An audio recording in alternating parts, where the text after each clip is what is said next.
uma constante a ser estimada e uma outra constante que depende dessa variável 0, 1, que é sexo. Então vamos imaginar uma coisa aqui. Vamos supor que essa variável x, que indica o sexo do animal, se é masculino ou feminino, ela é 0 se é feminino e é 1 se é masculino. Tudo bem? Então, como é que vai ficar essa equação aqui, ó? Quando o sexo é feminino, o B1 é 0.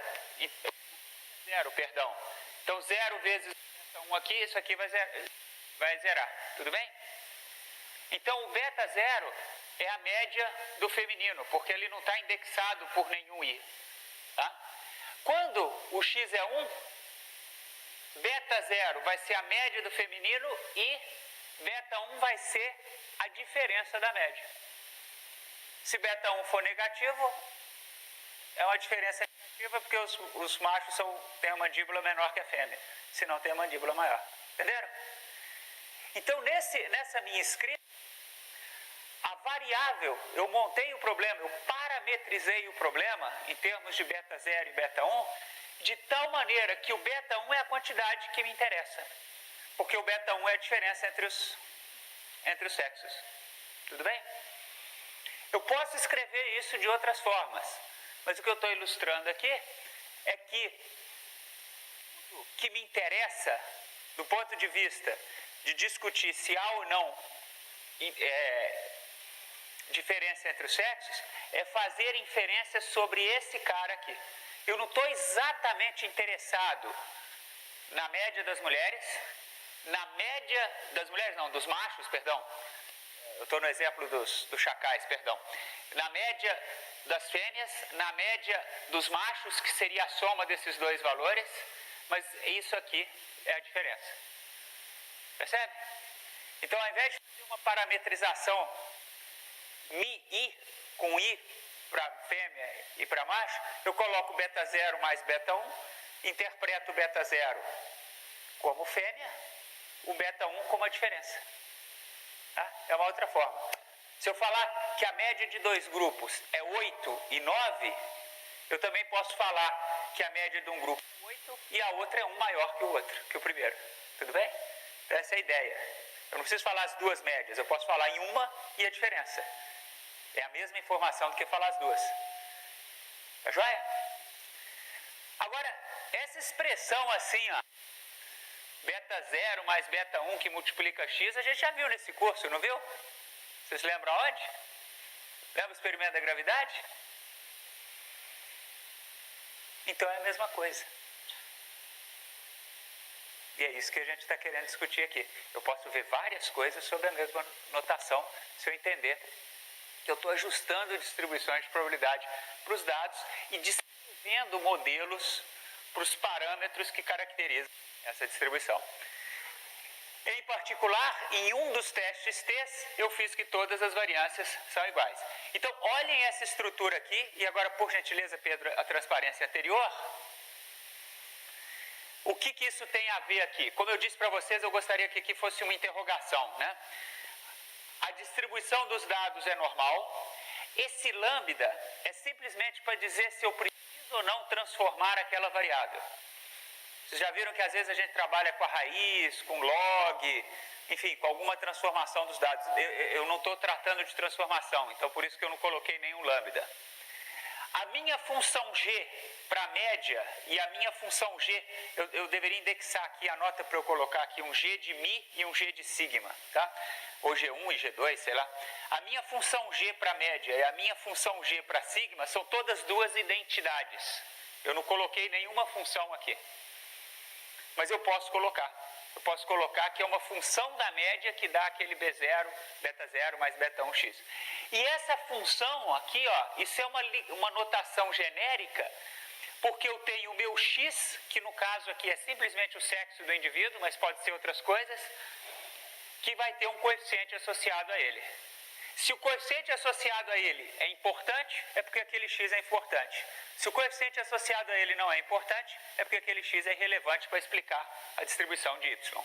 volta para a transparência adiante. Então, no contexto, aquela função de beta e x, eu escrevi dessa forma simples aqui. Mas daqui a pouco nós vamos escrever outras funções de formas mais interessantes. E aí, o que eu tenho? Se esse coeficiente aqui é importante, é porque essa variável é importante. Se esse coeficiente é significativamente diferente de zero, é porque o sexo, conhecer o sexo do animal é importante para explicar a distribuição de valores da mandíbula. Tudo bem? Então, os meus betas me informam sobre as relevâncias dos x associados a eles. X são as chamadas variáveis explicativas, covariáveis.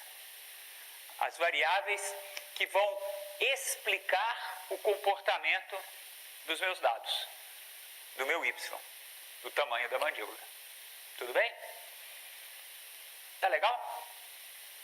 Então percebam que nessa notação, nesse pequenininho universo aqui, eu tenho um monte de generalização possível. Na aula 6, eu fiz uma das possíveis generalizações bastante simples. Eu considerei não uma distribuição normal para os dados, eu considerei uma distribuição gama para os dados no ajuste. Então eu peguei aquele modelo e troquei aqui por uma gama, que tem uma certa média e tem uma certa variância. A gama tem uma coisinha na gama que ela só assume valores maiores que zero. Ela não assume valor negativo. Então, eu não posso deixar que a média seja dada por essa equação, porque eu não tenho como evitar que isso seja negativo. Então, o que eu faço? Para que isso aqui possa assumir qualquer valor de tal maneira que a média seja não negativa, seja positiva especificamente, então eu passo um log aqui, ó. Ou em outras palavras, eu faço que isso aqui é o exponencial dessa coisa, fazendo a operação inversa. Aqui é log na base e, tá? É o exponencial. Então, e elevado a alguma coisa é sempre um número positivo. Nunca vai dar zero. Legal? Então, vejam, porque eu troquei o g aqui, eu tive que colocar, no caso, eu escolhi colocar um log aqui. Então, volta na transparência anterior. Ó, entenderam o que é isso aqui? Esse g aqui, no caso, foi um log. Existem outras possíveis representações para aqueles valores que nós vamos ver em outros casos aqui. Mas, no caso, foi um log. Vamos mais para frente. Vamos mais para frente. E aí, um pouquinho para trás, perdão. Aí agora, então, eu posso começar a olhar isso aqui, ó, e dizer para vocês que aquele exemplo do início do curso, ele tinha uma diferença importante com o teste de tempo do masculino e feminino. O X aqui era o sexo, 0 e 1. Lá, o X era o quê? Era a distância que eu largava o corpo para o Y ser o tempo que ele demora para cair. Então, o meu Y era o tempo, o meu X era uma variável que não era 0 e 1, era uma variável contínua. Então, eu estou explicando a distribuição de uma variável contínua por uma outra variável contínua. O beta 0 era o tempo basal. Lembra o tempo de reação? E esse cara aqui, ó, vai me dizer se o X é relevante, mas mais do que isso, vai me dizer sobre a aceleração, porque a gente viu que o beta 1 está ligado à aceleração da gravidade, a raiz quadrada de 2 sobre g, que é a aceleração da gravidade.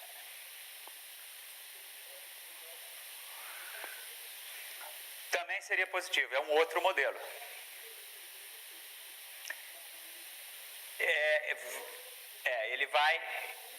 Ele vai implicar num comportamento diferente do y. Tá? É um modelo diferente. Eu poderia colocar uma raiz quadrada, tá certo? Porque aí eu pegaria o termo, a operação reversa seria elevar ao quadrado, seria um raciocínio semelhante ao que está lá. Então são diferentes modelos. A pergunta é se, volta aqui para mim, eu esqueci de repetir a pergunta para quem está remota, né? A pergunta é se ao invés do log eu poderia colocar uma outra função, em particular módulo. Sim, eu posso colocar outras funções. E aí eu posso comparar o ajuste com diferentes funções dessa e ver qual ajustou melhor. Ele tem essa vantagem, mas ele tem um monte de desvantagem. Você já lembra das aulas de cálculo, você fazendo conta de derivada e integral com módulo? É bem pior do que com um quadrado, por exemplo, ou com log. Então, o módulo, ele tem um problema, ele é uma função que não é diferenciável aqui embaixo. Ele faz um V assim, né? Ele não é diferenciável em alguns pontos. Então, ele tem algumas questões, algumas dificuldades numéricas para trabalhar. Então, embora não seja impossível, não é adequado, não é um modelo suave, tá? Mas a sua pergunta ela é válida no sentido que eu posso pensar em outras coisas aqui e posso comparar diferentes opções aqui e ver qual que dá um melhor ajuste, tá? Que eu acho que essa é a essência da sua pergunta. Vamos para frente, então, voltando. Então, eu fazia analogia com o problema que a gente viu no início do curso, do corpo, do tempo de queda de um corpo a partir da distância. Esse cara me diz a velocidade basicamente com que ele cai e eu supunha variância constante. Notem que essa equação aqui pode ser escrita na forma de uma matriz. A matriz X, ela tem um 1 e um valor de X. Ela multiplica um beta 0 e beta 1 por operação de matrizes, ela dá isso aqui. Quando isso acontece, quando aquele termo que explica o X pode ser escrito como X beta, eu digo que eu tenho um modelo linear. Tá? Então, no caso, o meu modelo é linear porque ele pode ser escrito na forma de X beta. E aí, olha, eu posso pegar essa coisa aqui e falar, por exemplo, não, mas eu posso ter mais de um X. Pode ser que a velocidade de um corpo dependa não só da distância, mas do vento que está lateral, sei lá. A força com que a pessoa jogou o corpo, se isso aconteceu. Pode ser que o tamanho da mandíbula dependa do sexo animal, mas também da idade dele. Percebe? Eu posso ter vários X. Pensa num Y mais complexo. Pensa que você está modelando a inflação em função do monte de variáveis, ou o salário em função do monte de características das pessoas, tá certo? Grau de instrução, idade, local de residência, curso que fez, tipo de atividade profissional, papapá. Então, você pode expandir isso aqui para ter um beta 1 x1, beta 2 x2, beta 3 x3 e ter o chamado modelo de regressão linear múltipla. Também é vestido nessa roupagem. Você pode ter uma regressão para variável transformada, transformar essa variável aqui, trabalhar com uma função dela. Você pode ter uma regressão heterocedástica. Por enquanto, eu estou sempre fazendo essa simplificação. Todo mundo tem a mesma variância, mas eu posso trabalhar com variâncias diferentes entre os grupos, machos e fêmeas. Eu posso variar com variâncias diferentes em função do meu X, em função de uma outra variável, o local onde foi realizado o experimento, e assim por diante. Eu posso ter algo que a gente fez no exemplo anterior, que se chama modelo linear generalizado, que basicamente generaliza, na sua forma canônica, duas coisas: a distribuição e a função da média aqui. Quando eu passo para gama, mas eu posso fazer outras distribuições. Por exemplo, o meu y pode ser uma contagem, e isso aqui pode ser uma distribuição de Poisson. O meu y pode ser uma variável 0 e 1. Eu posso explicar uma variável que é 0 e 1. Por exemplo, vota ou não vota num candidato. Voltamos no problema da proporção. Só que agora eu posso pegar a minha proporção. Então vejam, o meu y pode ser uma distribuição binomial que tenha esse parâmetro aqui, é uma proporção. Nesse caso não tem o segundo parâmetro. E a minha proporção pode ser função de covariáveis. Eu posso pensar se a intenção de voto de um candidato, vejam se não é razoável, depende do grau de instrução do eleitor, depende do sexo do eleitor. Alguns candidatos têm mais influência sobre eleitores de um sexo do que em outro. Isso acontece em algumas eleições. O Collor, por exemplo, quando saiu candidato, há muitos anos atrás, lembra quem eu já votava na época, infelizmente, ele tinha mais voto entre as mulheres que os homens, porque as mulheres achavam ele bonitinho. Era verdade. Tinha dado que mostrava isso, tinha pesquisa que mostrava isso. Ele tinha uma maior intenção de voto entre as mulheres. Ele estava bem mais novo na época do que hoje também, né? Era um garotão de 40 e poucos anos na época e tal. E esse fato acontecia. Mas pode depender da região do país, pode depender de uma série de outros fatores. Imaginem, por exemplo, no caso de um transplante, a resposta é se o paciente teve ou não complicações pós-operatórias. Tem um monte de coisa que pode explicar isso. Há quanto tempo que ele sofre da enfermidade, quanto tempo durou a operação de transplante, qual que é o quadro geral do paciente no momento do transplante, como é que ele está de peso, de índice de massa corporal, de sistema imunológico, etc. Então, vejam, é tudo a mesma coisa. Se eu pensar que eu estou ajustando uma distribuição de probabilidade e eu estou explicando o parâmetro da distribuição de probabilidade por algum tipo de modelo. Esses casos que têm a resposta binária, eles por vezes recebem o nome de regressão logística, que alguns de vocês já devem ter estudado. É um método para você, é um tipo de problema de classificação. É 0 ou é 1? É positivo ou negativo? Complicou, não complicou? Vota, não vota? Então, aquele problema de estimar o θ, de novo, está escrito sobre essa roupagem com a possibilidade de ser desdobrado em várias variáveis explicativas. O modelo linear generalizado, ele ainda assume que essa estrutura aqui é linear. Aí vocês vão falar, mas essa estrutura linear, por exemplo, eu ajusto uma reta. Eu não posso ajustar uma coisa que seja uma parábola? Pode, ainda é linear. Ainda escreve na forma de x-beta. Então, o linear inclui o polinomial. Então, uma equação polinomial, ela ainda é linear nos betas. Ela só não é linear no x, mas é linear nos betas. E o que interessa é linearidade no beta. Mas eu posso ajustar curvas suaves, que não são polinomiais, são chamados splines, as linhas suavizadoras, né? Eu posso ajustar algo que seja não linear. Então, o que vai mudar? Isso aqui agora não pode mais ser escrito com x-beta. É escrito como uma equação. Nós vamos ver um exemplo daqui a pouco. Volta, por favor. Por isso, mais uma. Por isso que eu escrevi aqui, ó, uma função de x e betas. No modelo linear, essa função é x-beta. No modelo não linear, essa função é uma equação que não pode ser escrita na forma matricial como x-beta. Mas é tudo a mesma coisa. Modelo não linear, por exemplo, crescimento de uma epidemia. Tipicamente é um modelo não linear. Crescimento de uma colônia de bactérias. Curva de retenção de água no solo. O pessoal de solos trabalha muito com isso. Crescimento de árvores. Quase sempre essas coisas têm um comportamento melhor explicado por modelos não lineares. Opa, mas passo uma volta. E aí, um modelo aditivo generalizado é uma classe de modelos que incorpora várias dessas outras opções aqui, como casos particulares, e ainda tem classes mais generalizadas. Mas o que eu quero falar é que esse monte de coisa dão origem a um monte de métodos estatísticos que estariam no livro de receitas, mas que podem ser vistas como modelos para os quais, se tudo correr bem, se as suposições forem razoáveis, se eu conseguir especificar as distribuições de probabilidade, eu posso avaliar a verossimilhança desses modelos e esse é o meu objeto de inferência. A partir disso, eu interpreto, expresso incerteza e tomo decisões sobre relevância do efeito de variáveis sobre a mesma abordagem. Tá joia? Então, essa é a abordagem essencial que eu queria passar. Vamos mudar para o outro conjunto de transparência. Deixa eu aproveitar então a terceira chamada, né? O intervalo para fazer a terceira chamada.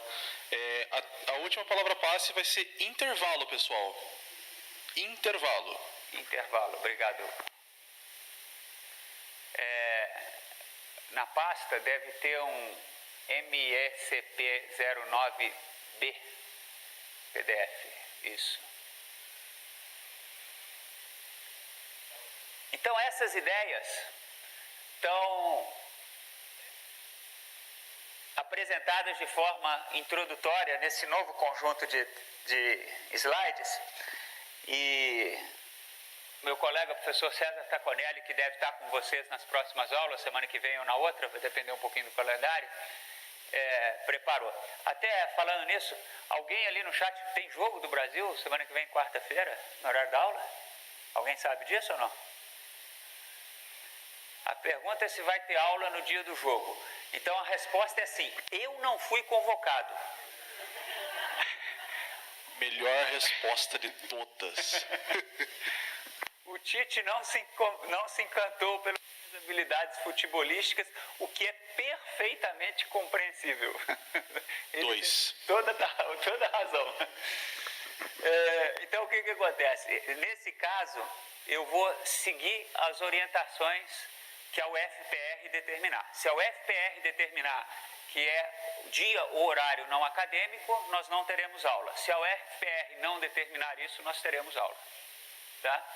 Não tem. Então, se acontecer, que alguém escreveu no chat, se acontecer jogo do Brasil no horário da aula, a resposta é: eu vou seguir a orientação da universidade. Eu não vou decidir unilateralmente. Tá bom?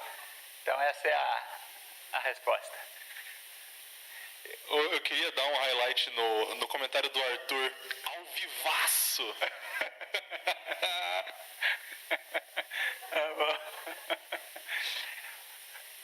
Qualquer coisa a gente pode fazer igual na escola dos meus filhos, né? Eu adorei o que a escola dos meus filhos falaram. No dia de jogo, nesse momento eu senti assim que eu estou com meus filhos na escola que pensa de forma parecida com a minha.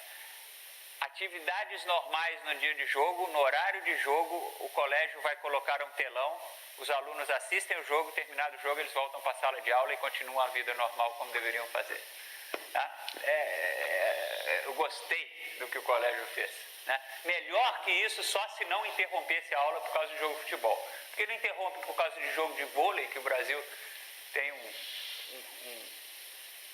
uma tradição belíssima. Tantos outros esportes, por que vai interromper com um determinado esporte? Foge à minha compreensão. Mas enfim. Professor, a Ana fez um comentário aqui. Concordo com o professor que não fomos convocados. Porém, o Ministério do Planejamento enviou um comunicado para as esferas do Serviço Executivo, suspendendo as atividades. Então, por isso que eu disse, se a UFPR determinar, seguindo essa determinação, que não tem atividade num determinado período, eu sigo a orientação da UFPR. Essa é a minha manifestação. Tá? Então, acho que com isso fica respondida da Ana. Então, como a Copa tem várias etapas e a gente não sabe, né, quando vai estar, então, ao invés de ficar respondendo cada vez, a resposta é isso. Se a UFPR suspender as aulas, seguindo determinação de quem quer que seja, nós não teremos aula também. Entre a aula de estatística para pós-graduação e futebol, o serviço público decide o que é mais importante. Mas vamos lá. Então, esse conjunto de transparências do meu colega César, eu comecei a olhar e o César falou: Paulo, dá uma olhada se você quer aproveitar alguma coisa aqui. Eu falei: poxa, mas essa é a aula, é o material que eu gostaria de ter preparado. Então, eu nem fiz um fake aqui, copiei para o meu material, que é a autoria do meu colega César, que vai estar com vocês em breve. Então, vamos dar uma olhadinha o que ele colocou aqui, expressando um pouco essas ideias.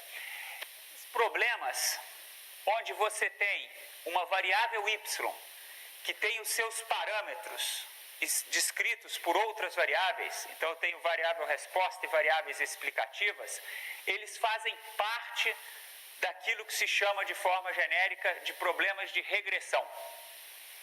Tá? Então, regressão, do ponto de vista estatístico, significa que eu estou explicando uma variável por uma ou mais características dos indivíduos que são observadas.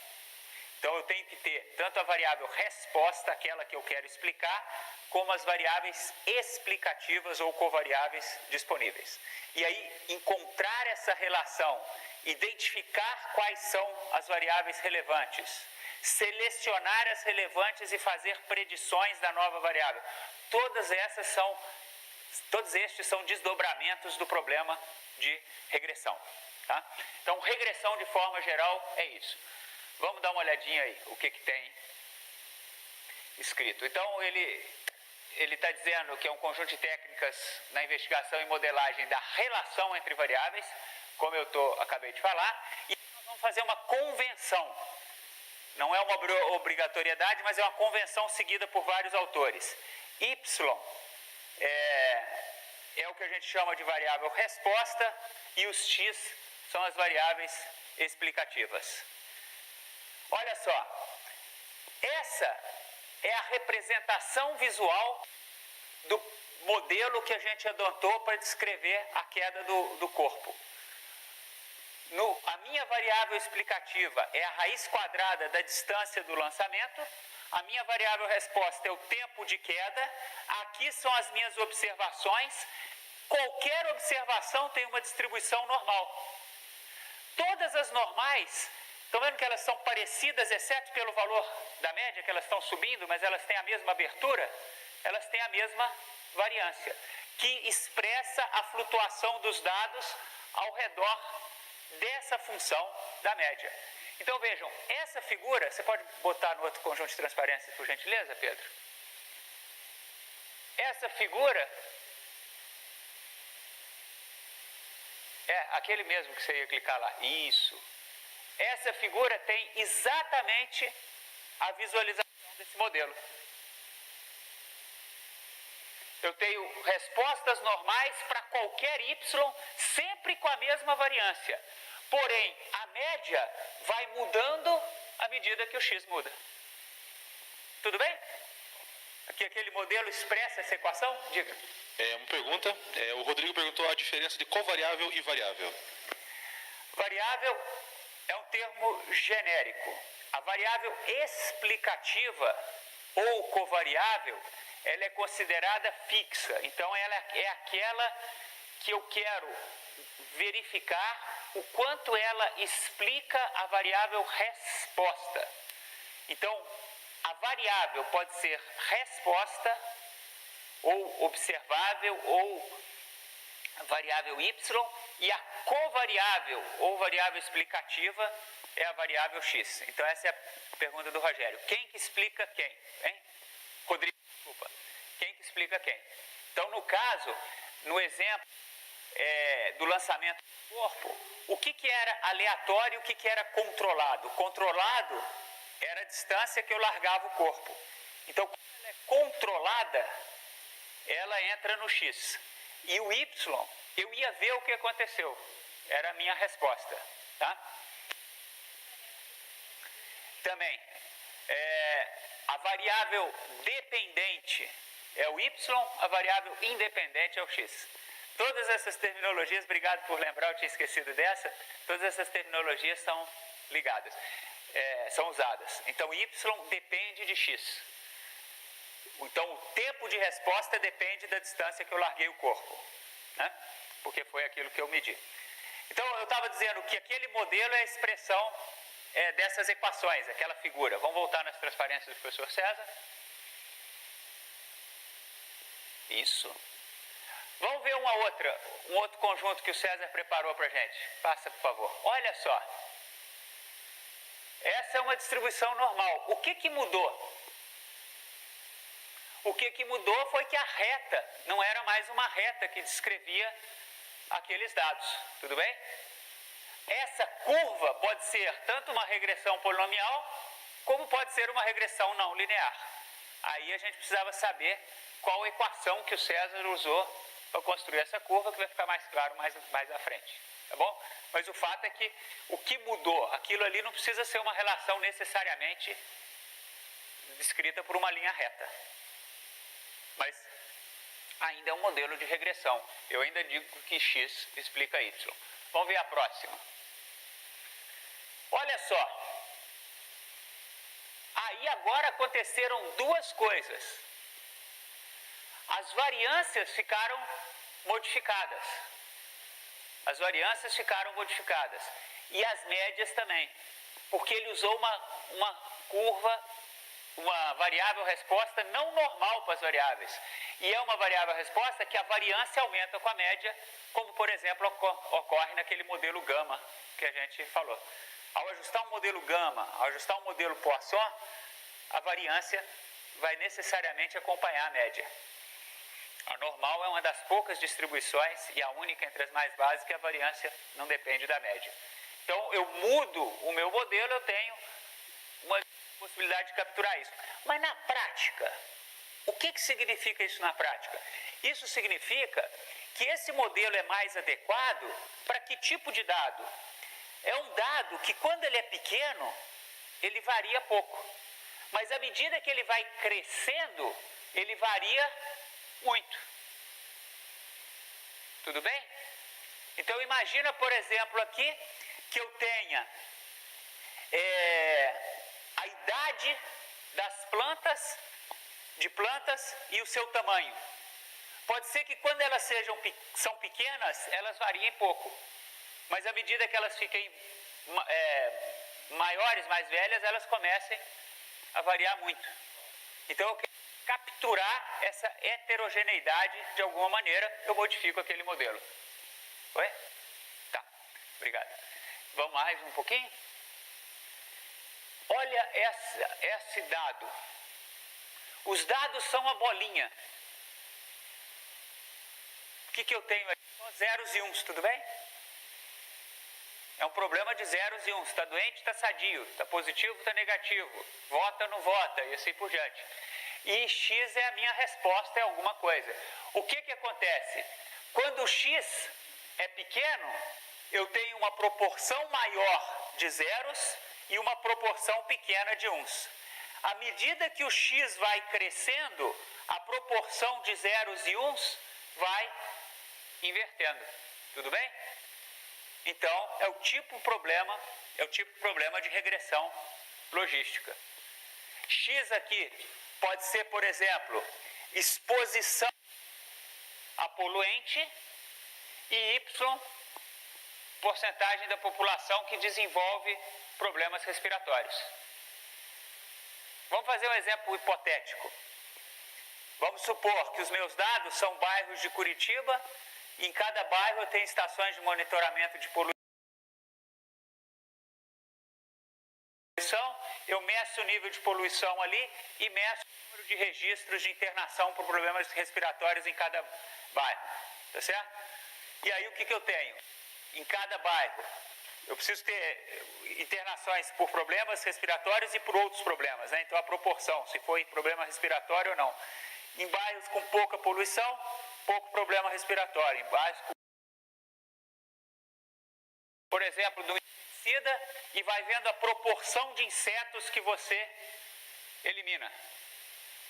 Aumenta a dose de antibiótico e vê quantas colônias de bactéria crescem ou não crescem, tá certo? Então, nesse caso, a minha variável explicativa é a dose. A minha variável explicada, a minha variável dependente, é 0 e 1. Ela é uma variável binária. Totalmente diferente do problema de regressão e totalmente inverso do problema de teste T. O teste T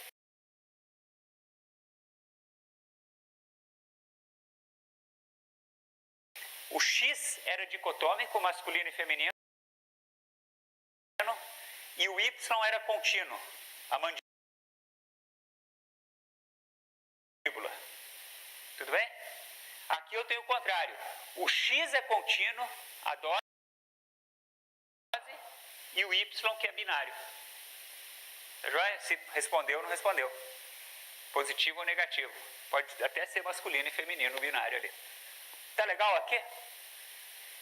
Mas é tudo a mesma coisa. Parece diferente, mas não é. É só eu olhar daquela forma de distribuição de probabilidade para Y. Vamos ver o que mais que tem aí? Olha esse problema aí. Esse problema agora, eu tenho X e a minha variável Y é uma contagem. Então, por exemplo,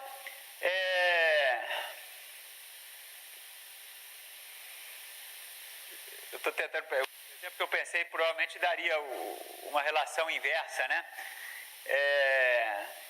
Seria uma relação inversa dessa. Número de filhos por família com índice de desenvolvimento humano. Né? Seria uma coisa, talvez, diferente. Mas, enfim, eu posso ter, por exemplo, vamos pegar no contexto de insetos de novo agora, ou de plantas, dose ou exposição a um determinado patógeno e número de plantas doentes verificadas em um pomar. Então, quanto mais pressão de infecção, maior a quantidade de plantas doentes. Eu poderia ter aqui um índice de desenvolvimento humano e número mensal de mortalidade infantil em um determinado município, em diferentes municípios, tá certo? Então eu tenho qualquer coisa aqui que a variável é uma contagem à resposta, percebem? Olha só, ou o dado é 0, ou é 1, ou é 2, ou é 3, ou é 4, ou é 5, ou é 6. Percebe? Tudo bem? Então eu tenho um x contínuo, variável independente contínua, variável dependente é uma contagem. Volta lá na minha transparência. O que eu teria aqui? Eu teria um modelo Poisson aqui. Aqui novamente eu teria uma função de ligação, um log, e ia relacionar a minha contagem com alguma coisa que eu verifico aqui. Nós vimos um experimento desse lá no começo do curso, lembra? Que tinha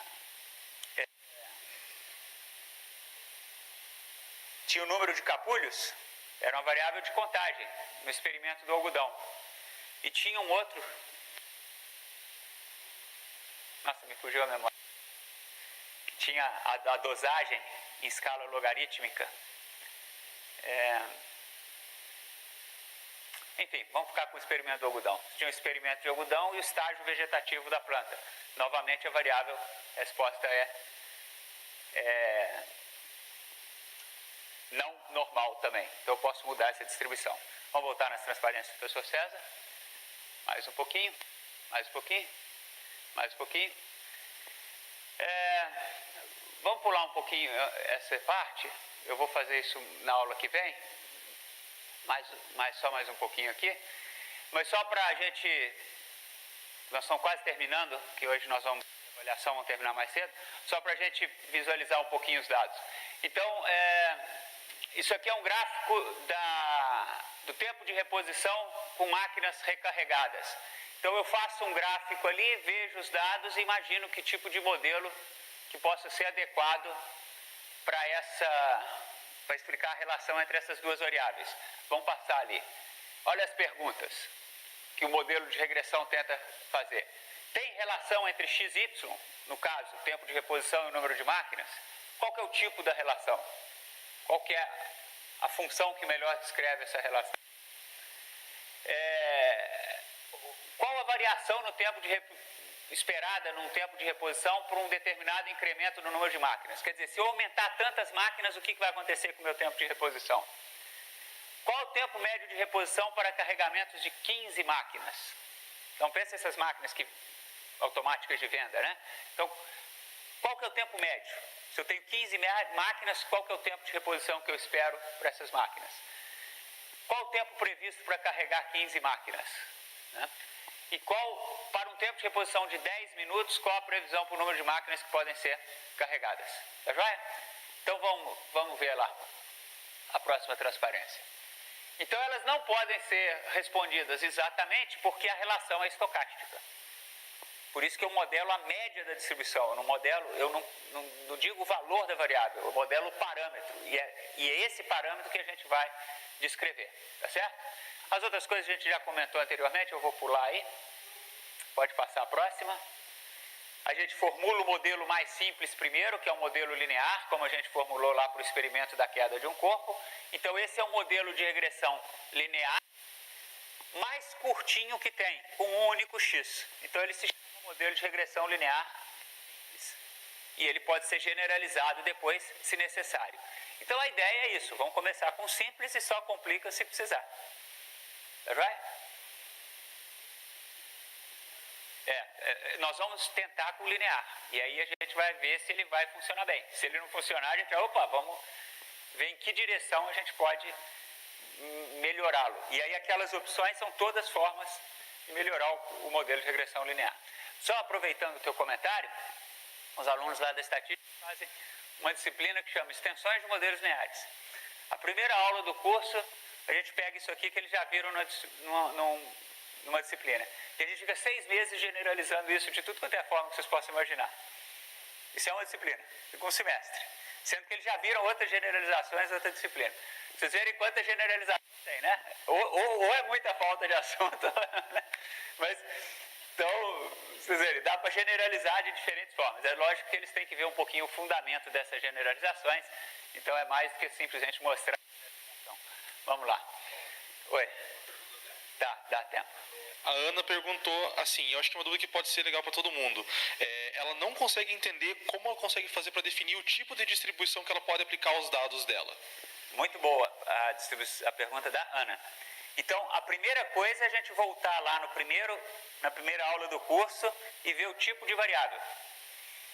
Então, a minha variável é quantitativa ou qualitativa? É quantitativa discreta ou contínua? É qualitativa nominal ou ordinal? Então, a variável y, a variável resposta, o primeiro passo é ver que tipo de distribuição, que tipo de variável ela é nesse sentido. Porque existem distribuições para variáveis discretas, binomial, Poisson, binomial negativa, geométrica, etc. Existem distribuições para variáveis contínuas, normal, beta, gama, Weibull, Pareto, etc. Então, essa é a primeira coisa. Já ajuda um pouquinho.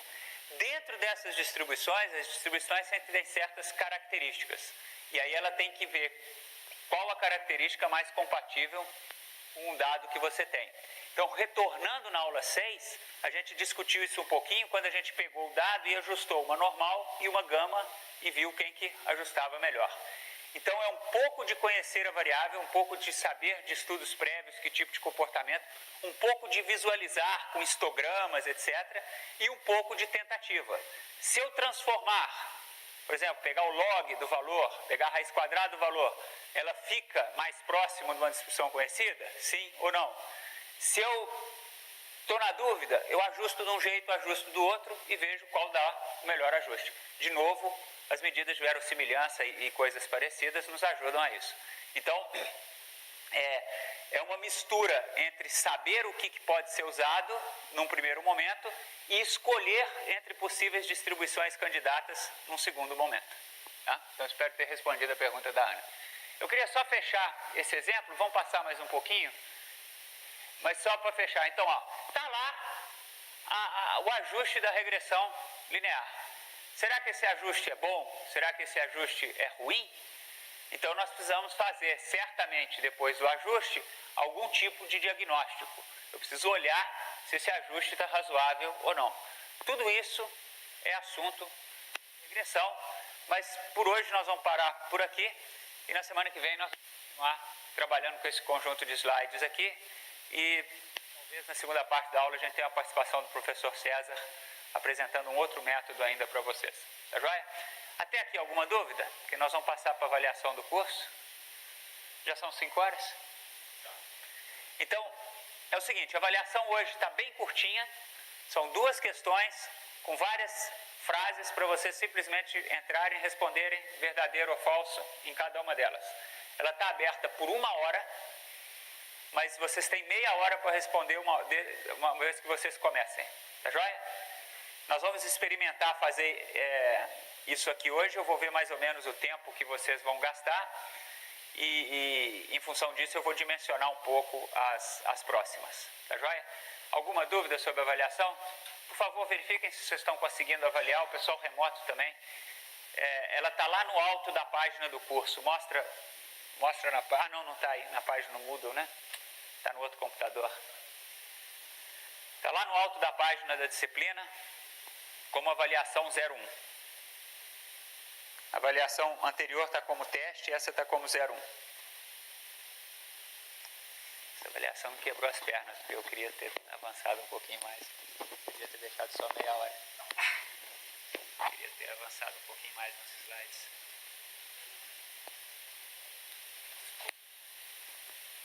Ficou dimensionado. Opa.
Só lembrando que depois que vocês fizerem a avaliação, vocês puderem, por gentileza, entrar como de costume no link lá e colocar as palavras-chave da aula de hoje, por gentileza. Tá? Muito obrigado.